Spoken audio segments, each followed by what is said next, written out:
Urimana, Urimana, yo kuzigirwa, Urimana, Urimana, Urimana, Urimana, yo kuzigirwa, Urimana, Urimana, Urimana, yo kuzigirwa,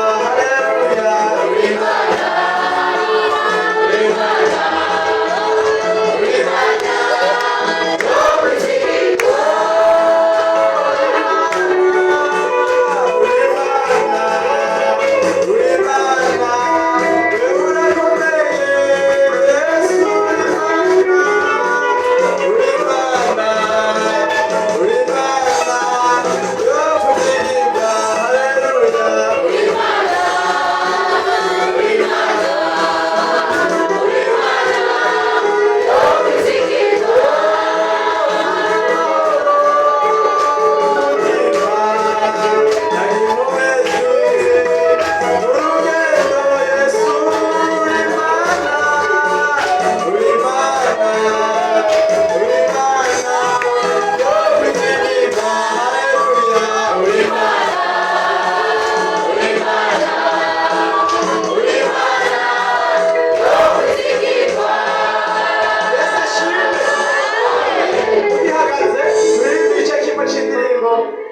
Vango wamani migabo gutungana ijana na mirongo irindwi n'indwi nivyo canke mirongo irindwi na mirongo irindwi n'indwi wamani migabo yo gutungana ube muri Yesu wamubwira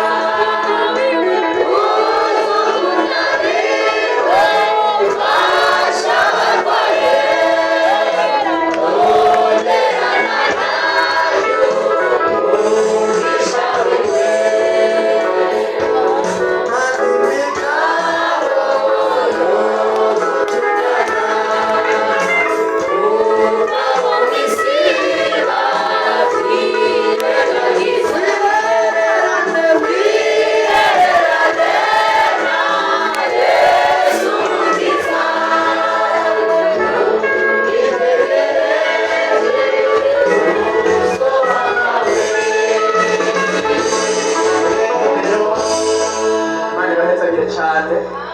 Amanda baramugira mu izina rya Yesu Kristo umwana wacu. Amen. Umenga harabibagiye amaboko sinzi ikibazo. Ndabaramugira mu izina rya Kristo Yesu. Amen. Imana ibahetse ati. Hama ndashimiye Imana nyizeye ko no munsi ntavyo narinzi. Gusa ku murango naguma numvaga chorus hemo yera nyumvise ngo Imana. Nanjye rero ibintu biryohera umuntu ntibiva kuri byinshi. Gusa mwema bibe abantu bakanezerewe. None rero naragiye ikiremba mu rwiheze mu ryo hirya komisiyoni baratumanye intasho nuko ryo hirya nagiye mu ishengero ry'Imwaro nabo nyene baratumanye intasho mwagi intasho zabo. Amen. Hari igice turirinze kivuga ngo wihererane na Yesu umwitegereje uzoba nkawe. Wihererane na Yesu Mukiza umwitegereje uzoba nkawe. Wihererane na Yesu Mukiza umwitegereje uzoba nkawe. Wihererane na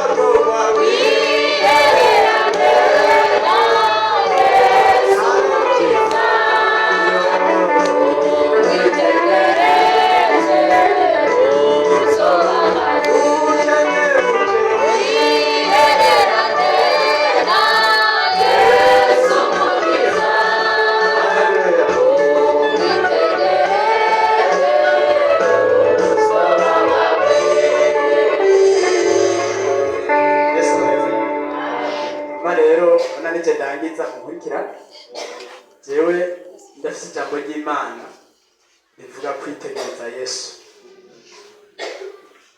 Kwitegereza ikintu muravyumva biratandukanye no kuraba. Yesu ashimwe.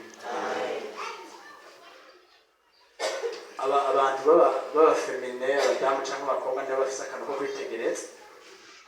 Mwahuye akubwira ati burya nakari yambaye kunuko ubwa twemo bagabo turayaga twahure n'undi muntu atarya yari yambaye gutatiza kuri ngatavyibu gusa nabo ariho umugabo abaje bati utaravye ikirato wambaye gisagurwa haja kuraba kubera ahita atamwe ibirato agenda bakora ko bihuriranye.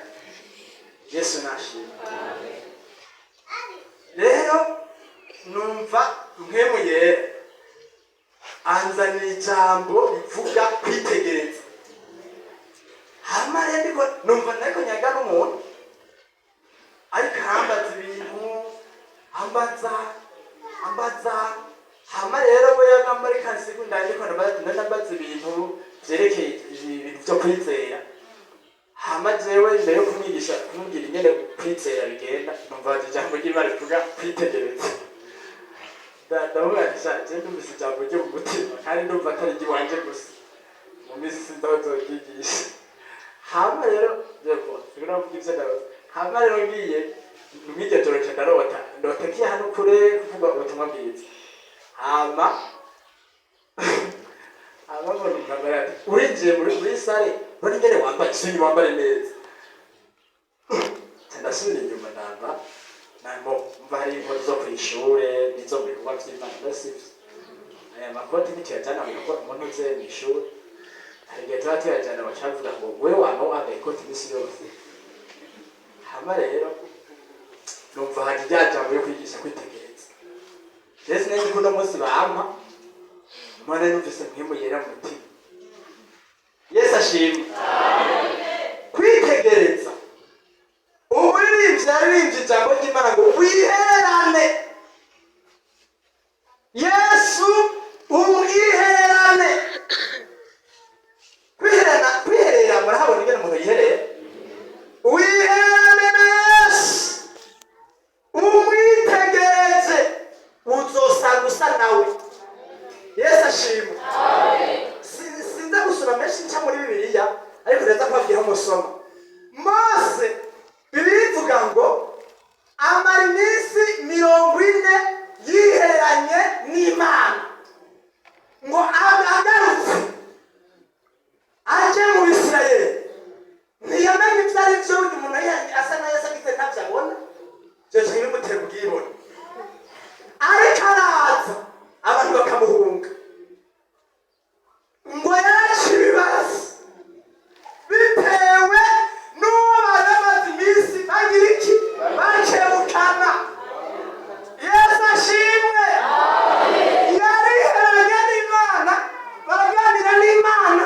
Imana amaze ati Mose wabuze ingene naramye umuntu ati navyo aticara mu bari naramufashe mfate ibiti nibumbagira bacana ibyera sinze byari ndavyonda namba napfumya mwambata ndegeranye shirako umutwe shirako amaboko ndabumva mbona n'isitati isa na jewe.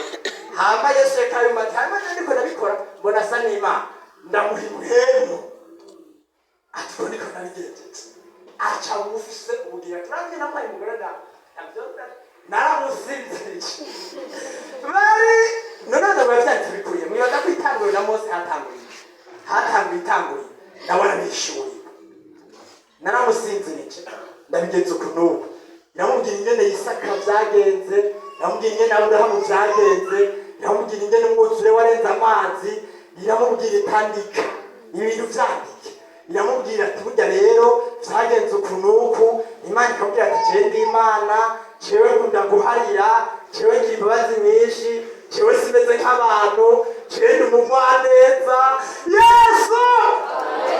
Yesu ashimwe. Jewe ndi umunyamahoro ngira imbabazi abantu benshi ndi umunyabuntu ngo haze iminsi 40 Mose abona azanye ibintu avuye kuvugana n'Imana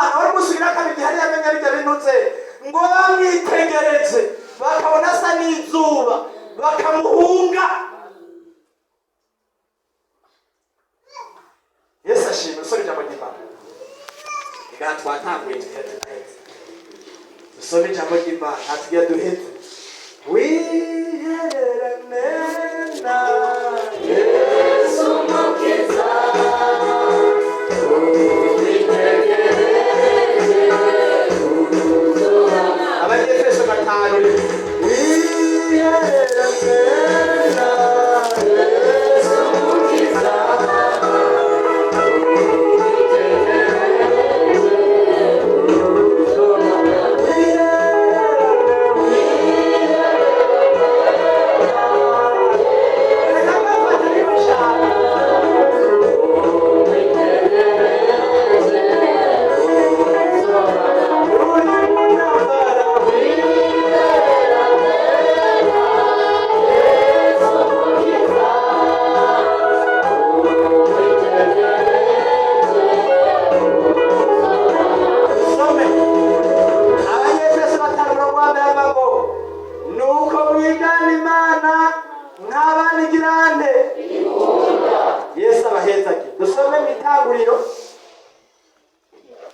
turarangirizako Itanguriro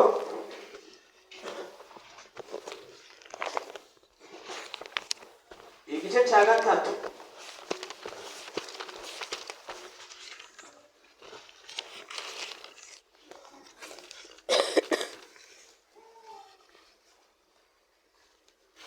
Umurongo wa 4. Iyo nzoka yishe uwo mugore iti haba n'intete ntimuzopfa, kuko Imana izi yuko munsi mwabiriyeko amaso yanyu azokwihweza mukamera nk'Imana mu vyo kumenya iciza n'ikibi. Uwo mugore abonye ico giti yuko ari kibereye kuribwa kandi ko gihimbaye mu jisho, ari igiti cyo kwifuzwa kimenyesha ubwenge, yamura kuvyo camye arabirya, ahako n'umugabo wiwe bari kumwe nawe ararya. Amaso yabo bombi arihweza, bamenya yuko bagenda menya, badandikanya ibibabi vy'imisukoni bironkeramwo uducocerwa. Yesu nashimwe. Mumurikire rero, ndiko ndababwira ijambo numva mu mutima dukeneye gutahana uno munsi. Umukozi w'Imana wenda yasomye ijambo ry'Imana ko iminsi y'utamenya Imana abyirengagije kugira ngo iduhe kwihana. Iminsi y'utamenya rero ntitudakirako cyane, ni iminsi umuntu yari kuba azi ibintu ariko ntarabizi. Urumva kuba warugeze ahantu waruze ahantu ibi bintu nawe narabizi, umugabo ugasanga nta kintu na kimwe uzi. Abanyarwanda bavuga rero ngo kuba injiji murabyumva. Injiji n'umuntu yari kuba azi ikintu ariko ntakimenye. Rero iyo minsi y'ubujiji cyangwa iminsi y'ukutamenya Imana yarayirengagije. Ndabasigure rero impamvu kuraba no kwitegereza batari bimwe. Uyu muririmbyi yavuze ngo wihererane na Yesu. Pawulo yageze ahantu aravuga amajambo y'Imana mu Bakorinto 1:11 havuga bene data munyigane kuko nanjye niganane Kristo. Impamvu Pawulo avuga ko yigane Kristo, igihe yahura na Yesu i Damasiko yavuze ngo sinagiye Yerusalemu cyangwa ngo nduge mu bandi bahambaye banyigisha iby'Imana, ariko yaciye ajya muri Arabiya Sawudite mu gihugu cyariyaye cyo mu Barabu, atari iby'Imana bavuga. Amarayo imyaka 3 mu bugaragwa yigishwa n'Imana. Yesu ashimwe. Arigishwa n'Imana kugeza ku ntambuko Pawulo yagiye mu ijuru akabwirwa ibintu ngo Imana itamwemerera kuvuga.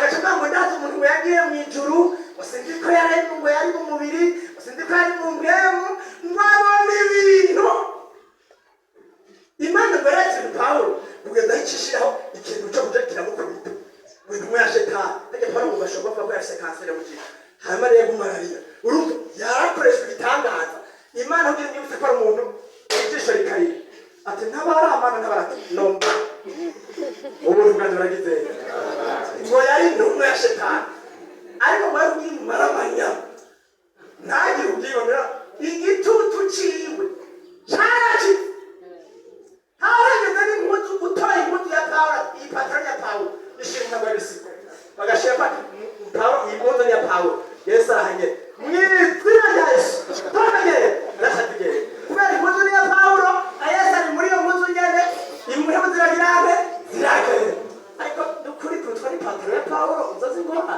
Imana tutabara Imana dufashe ipataro ya Pawulo nta murwayi ntabakitse ariko hagiye impamvu barakira barizera ati ko nize afata ishati ya Pawulo nagize ntakitse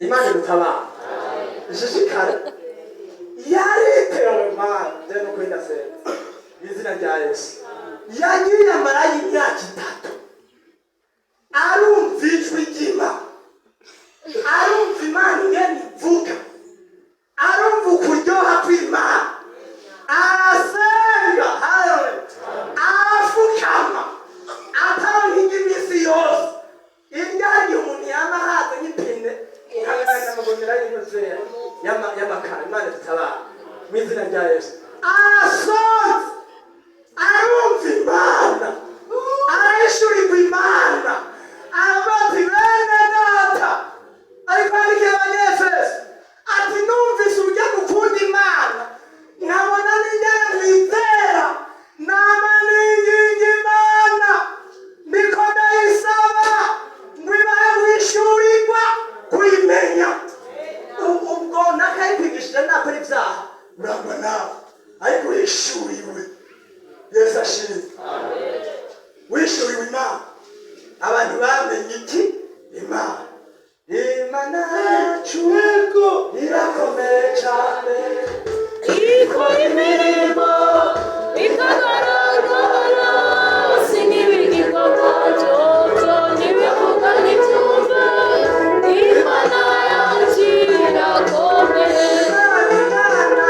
Imana yacu irakomeye cyane ikora imirimo ikagaragara sinibigirwamana ibivuga ntibyumve Imana yacu irakomeye Imana yacu irakomeye cyane ikora imirimo ikagaragara sinibigirwamana ntibivuga ntibyumve Imana yacu irakomeye reka nabwire kubona Imana iki kwitegereza iyi minsi yose Eva yabanye na kirya giti yarakibona murabona batakibona ariko nacyo byamutwaye tuvuga ati Imana yavuze ko tuzokirya n'imisaga ariko umunsi Shatani amariye ati ntabwo kimeze aracitegereza abona ko ari cyiza kiberabirane kuribwa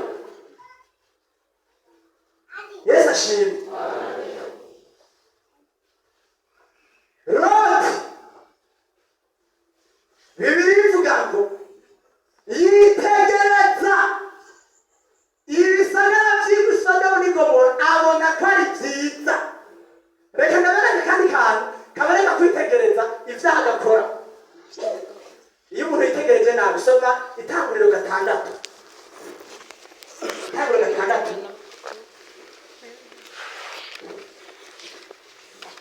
uwo ngomba twigana tukitegereza ni Kristo Itanguriro 6 umurongo wa mbere maze abantu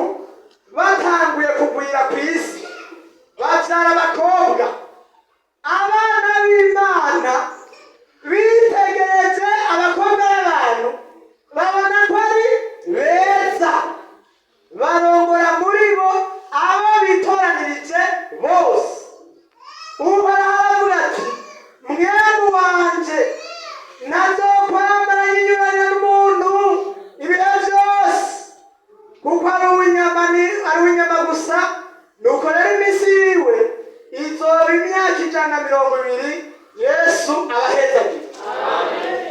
Abana b'Imana kandi by'ukuri mu kibazo dufise n'iki, urumva ndabasigaye mukurikirana. Yesu ashimwe. Urumva unitegereza amatelefone y'abantu, amasitati yabo, uca ubona abantu bitegereza baribo. Yiyumvira impamvu abapentekote udasanga sitati y'umukozi w'Imana muri pentekote ntibapfa bamushize. Umucanane akirisi ndi ku Mana bagitwaza nta mupentekote gufashe ntibabitegereze. Nanakuri kuri YouTube hari bagitwaza bonyene ugasanga indirimbo abapentekote nimunyumvira cyane ko ni ugasende mwari. Yesu ashimwe. Indirimbo bashyira ku masitati ni iz'abantu batamba bambaye imishatsi, bambaye bwa buntu bugera ngaho uciza ngaha, imwemu mbi yo kwitegereza muri iyi si ikabazamwo. Uko niko nabo bigisha abandi. Imana yabwira Yesu ati nimwashika muri Kanani muze musangangure ibigirwamana vyaho kugira ngo abana banyu ntibaze babizi. Urumviye babisenge. Bibiliya ngo kubana n'umunyangeso mbi korora ingeso nziza. Burya ubana n'umuntu yanga gusenga, ubura gusenga nawe ugenda uravyaha. Ati tworoha ubona n'umuntu akunda gusenga yisombeje uravyiga ku ngufu. Urumva mutama ujya mwongere w'ikiremba bamuntu n'umwongere wo mugashikana. Urambona ujya mwongere wo mugashikana nawe rero yavuze ati nta munsi n'umwe jewe ntarara ndasenga, imisi yose ko yaciwe n'Imana.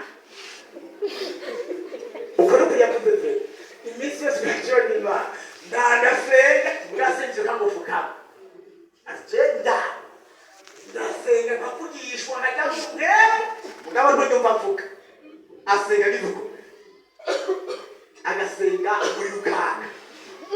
Urumva nawe yakama ugatukamara muri kubyara. Atafika umunsi wa mbere atabara abari bari bakiri abari, atafika umunsi wa kabiri agafika mu gatanu kakiga cyangwa mu byatsi gutaha. Ati nukuri ntugire ikibazo ngo uragise ndiko ndasenga.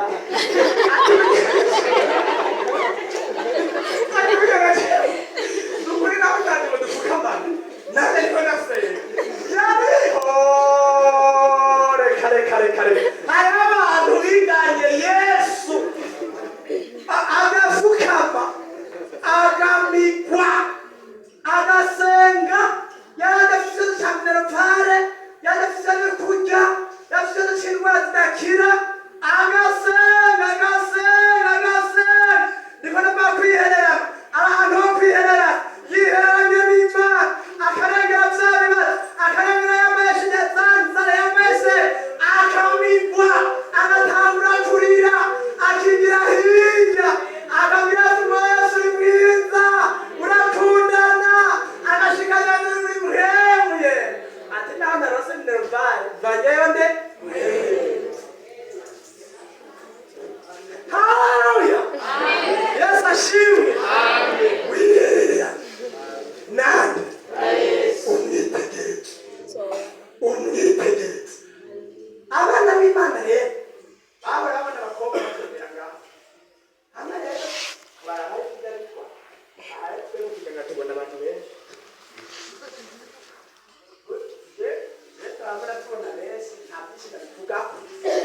Mwatwe tubona benshi uburyo butandukanye bakubera ko umuravye naho umugura ngaho wamuravye cyo gutwara nta byinshi ndabivuga. Ariko nukuri urirayo ukamwitegereza ngombwa ibyaha umutima. Rero kuraba abantu ntacyo bitwaye no kuraba YouTube hariko bibi na vyiza kandi we kubiraba kuhaca uriko birondera ababigira hamwe, uriko birondera abakozi b'Imana, uriko birondera indirimbo z'abakorera ryoshe urahaca mwibarabara n'ikaburimbi haca abasuma haca abasambanyi haca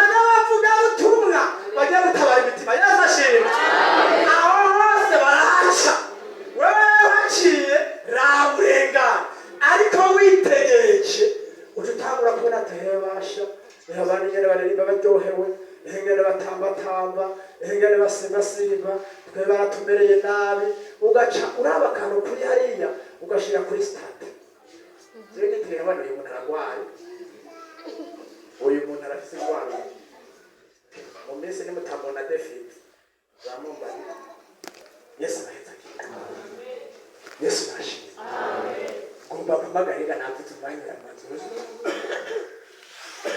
wiherane impamvu abantu benshi baha Imana bumva amakuru ndabwira akantu ndabwira ukuri kose Abisirayeli bari mu ntambara Mose yagera ku musozi hagati akamanika amaboko muri Aroni bakamufasha iyo bikorana Mose arushe Yosuwa acananirwa mu ntambara ariko Mose abishoboye Yosuwa abishoboye reka asubire kuvuga icyo avuze iyo umuntu adasenga mu misho hariya Mose ahagarara hariya hataboneka atarondera Imana ateza mu misho ngo avugane n'Imana ageze aho abantu bamubona aramaramara kubera ibyanyira mu misho ntibizokundira hariya kwibarabara Yesu ashimwe ariko yegera amaze iminsi y'abanyeni Imana yavuga ngo mwami bigira bimenyekane ibintu gace bigira bikunda impamvu rero dufise ingorane abantu barya ubuntu bw'ubusabusa ukadusanga abantu bagenda bagwa biga Imana nabi kugeragezwa n'ibyo bakizwa no gupfa n'ingabire abantu b'Imana muti amen ntabwo mutabyakira no gucibwa amazosi y'ingabire y'abantu b'Imana none abantu ntibazakira rero umuntu w'Imana kugira ngo abe ari muzima nawe hari umwana imyaka yose nawe hari uwo gufata inzozi nawe hari uwo kuvuga ngo mwene data bigenze ukuntu abe hashobora kuba ahantu atamucunga ategereza kuba yarihereranye n'Imana Yesu ashimwe akayitegereza akamera nkayo abantu batamenya Imana rero babonye Mose yamaze iminsi 40 baravuga ngo Mose yatuzanye yaragize nte yarapfuye muduhindukire Imana kuko wari yatweretse Imana yagize nte yacu abantu benshi bafise Imana y'abarongozi bafise Imana yo gutinya abashefu b'amagurupe jewe aho nararengana basha aho jori mwene data kwiga kugikuru uyu mwene data usanga ijuru nta Yesu wa kabiri bamwise rero murabyumva n'abantu b'Imana by'ukuri mwareheranye n'Imana murayiho kubera ko mufise ubwoba bw'abantu kubera ko mutinya abantu kurutwa mutinya Imana abantu bariko baritegereza ingeso zo mw'isi bamwe bagenda n'imishatsi mu mutima abandi bagenda n'impuzu ziteye isoni abandi bagenda n'ingeso mbi zo mu mutima zitaboneka kubera ko bitegereza ingeso z'abanyamahanga iz'abantu b'Imana ntibazishima barazinegura mbere muri twebwe uza gusanga umuntu w'imwemu bamwanga